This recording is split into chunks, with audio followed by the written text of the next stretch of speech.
Ayun, kumukulo na siya guys. So, ang gagawin natin ay ilalagay na natin yung hinimay natin na tulingan.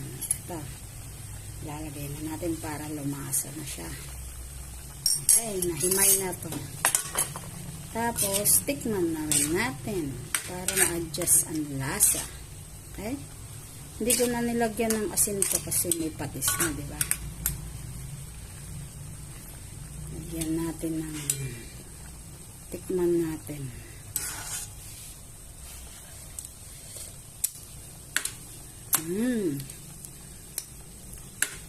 Lagyan natin ng huwag nyo nang lalagyan ng asin. Kasi may ano na to. May patis na siya. Lagyan lang natin ng konting asukal. Pang neutralize. Konting asukal lang.